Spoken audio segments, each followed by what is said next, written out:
Warning. The Savage Nation contains adult language, adult content, psychological nudity. Listener discretion is advised.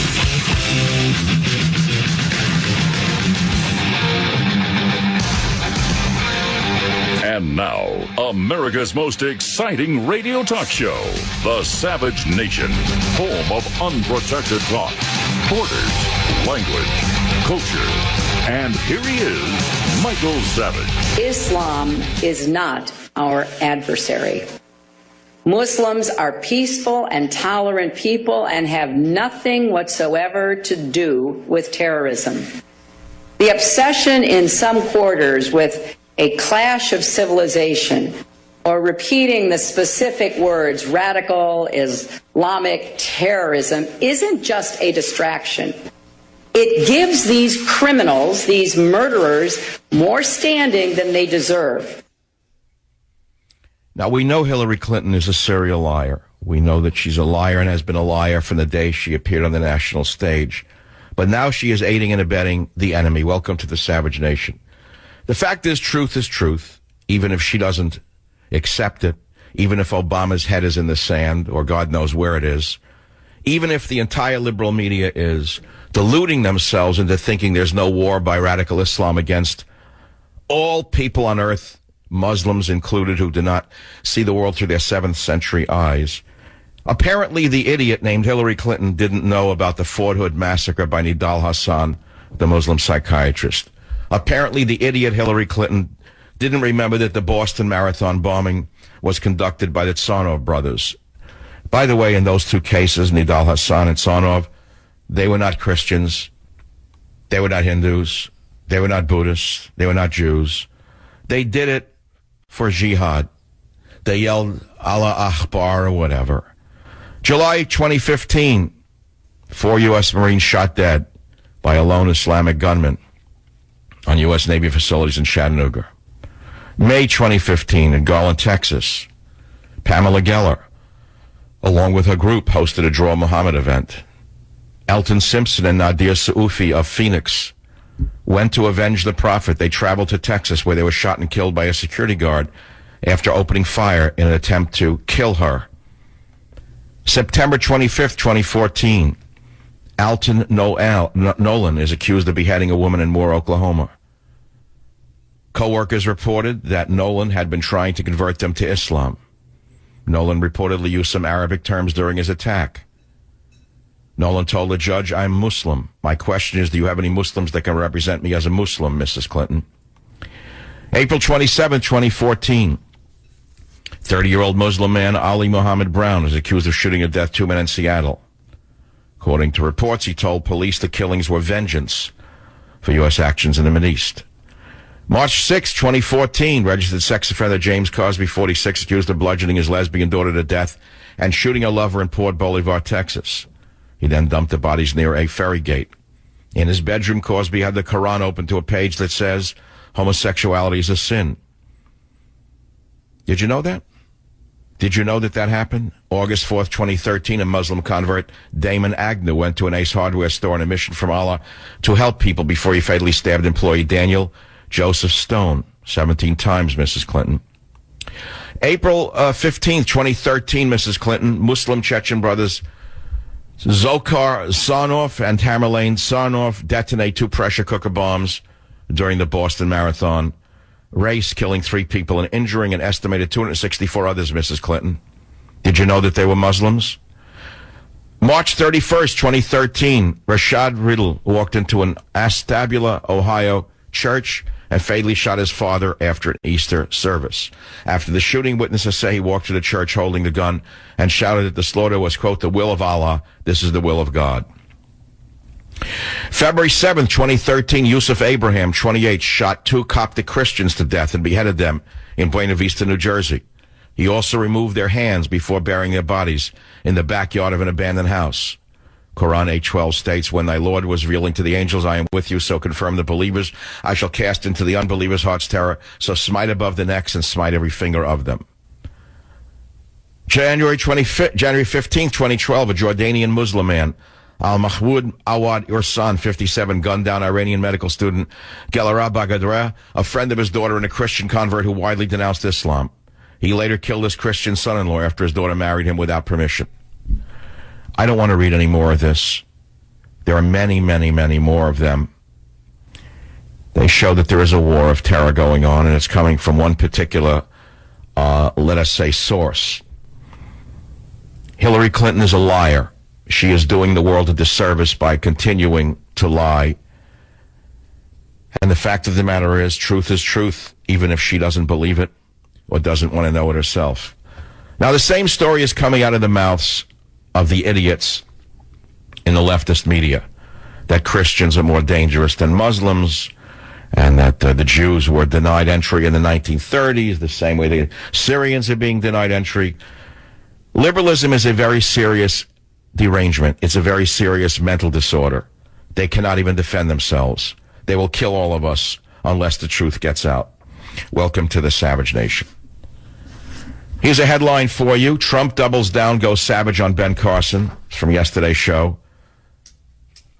Days after criticizing Donald Trump for his 95-minute rant against Ben Carson, talk radio host Michael Savage had the real estate mogul on his show to explain why he was attacking a fellow Republican instead of the likely Democrat nominee Hillary Clinton.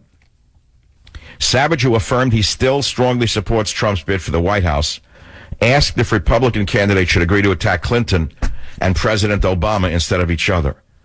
Trump said she was a terrible Secretary of State, maybe the worst ever, but I have to beat 15 people. I have to win before I can get to her, he said. Believe me, I think she's going to be easy. She had such a bad record. Now, I'm not going to read the rest of it. The article is written by WorldNet Daily, they're my partners on the internet, and they posted an MP3 of the Trump appearance, I believe, where they wrote the article about it. I'm sure it's all over the internet by now. If you'd like to hear the interview, which was one of my best, phone number is 855-407-282. The website is michaelsavage.com. This came to me on Facebook. I can't read it to you. It's very long, but I'll read a few paragraphs. And it's from a man named, well, the code name is Magnus Carta, which obviously refers to the Magna Carta. And those of you who know history know what the Magna Carta is. It was the progenitor of our Bill of Rights and our Constitution in many ways. But nevertheless, his headline is, Michael Savage and Donald Trump are true heroes and guiding lights in a time of darkness. But listen to this. He writes this, Dr. Savage is banned from my country, but he is in good company. Did you know that Winston Churchill was banned from the BBC in the 1930s for warning about the threat of the Nazis? Like Churchill, Dr. Savage will be vindicated and remembered as a great man long after his naysayers have been long forgotten.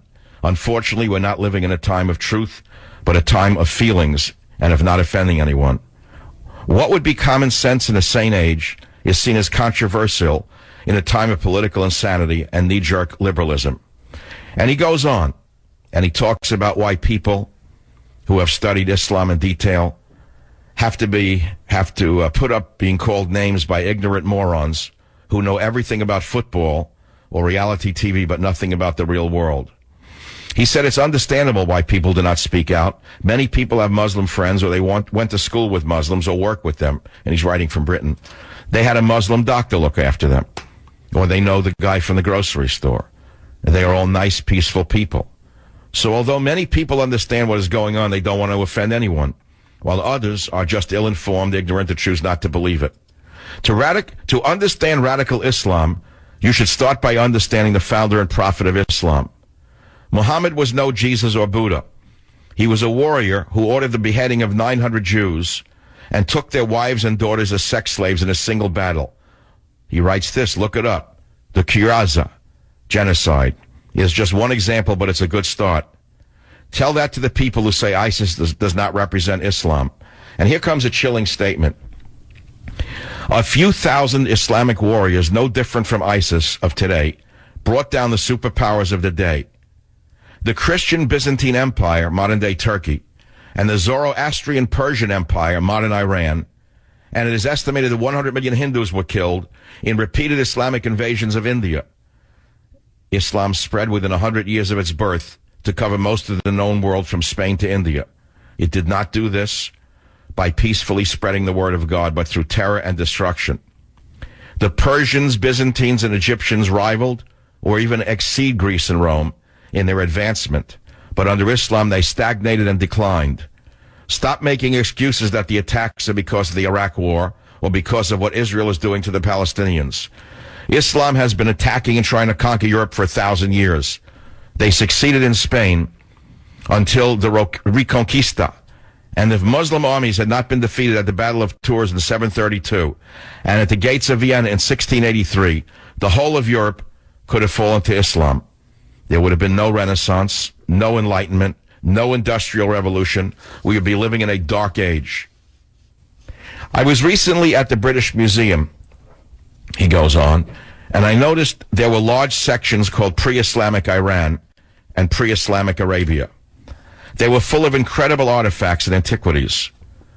But in the whole British Museum, there is only one small room called the Islamic World, which displays a few gold-embroidered Qurans and glass mosque lamps.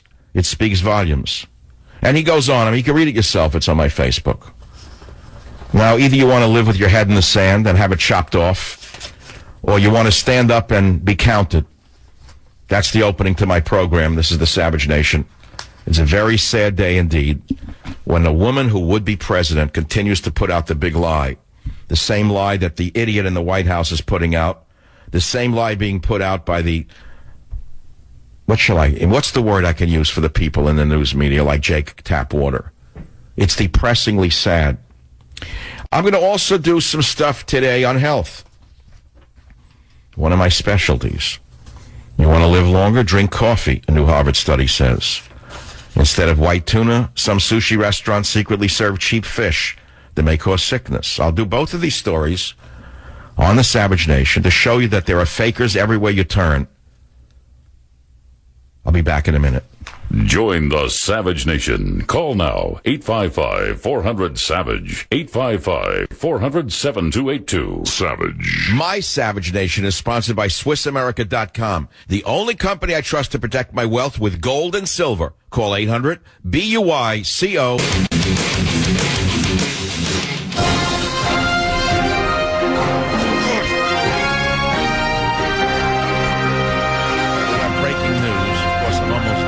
Sound level. The House just approved a Syrian refugee screening bill defying the thin man's threat of a veto, right? The smoking thin man last night threatened the Congress, how dare you want to screen those Syrians? We want them all in here. He threatened to veto the smoking thin man, but they went ahead anyway, and they defied him. And you want to hear something interesting? Dozens of Democrats joined majority Republicans in defiance of the smoking thin man's veto threat. The measure to increase screening for Syrian and Iraqi refugees, which makes common sense, passed on a 289 to 137 vote, representing a veto-proof majority. It now goes to the Senate. Now, of course, that's another story. 47 Democrats, in a significant rebuke of the smoking thin man, defected to support the bill, ignoring the smoking thin man's appeals to oppose it. Ahead of the vote, the White House had lobbied strongly against the bill, sending Chief of Staff Dennis McDonough and Homeland Security Secretary Jed Johnson to the Capitol in an attempt to jawbone Democratic lawmakers from joining Republicans. But they did anyway. Among them, Representative Sean Maloney, Democrat New York, said Thursday that people are understandably frightened and the administration should bring a better argument on such a toxic issue. That's shocking. Now, what does the bill actually do? It would require the FBI director to certify a background investigation for each refugee and several top security officials, including the DHS secretary, to certify that each refugee is not a security threat to the U.S. before a refugee from Iraq or Syria can be admitted. Now, on the eve of this vote, the White House, in the form of the angry, hostile, anti-American, smoking thin man, issued a formal veto threat, saying that the current screening process was excellent. Nothing needs to be done. Of course, we all know the country's security is at stake. We all know this is a compassionate nation, but we also must remember that our first priority is to protect ourselves. That's their job, by the way. Now, Republicans brought the bill to the House floor less than a week after the bombings and shootings killed 129 people in Paris, wounding almost 500. The worst attack on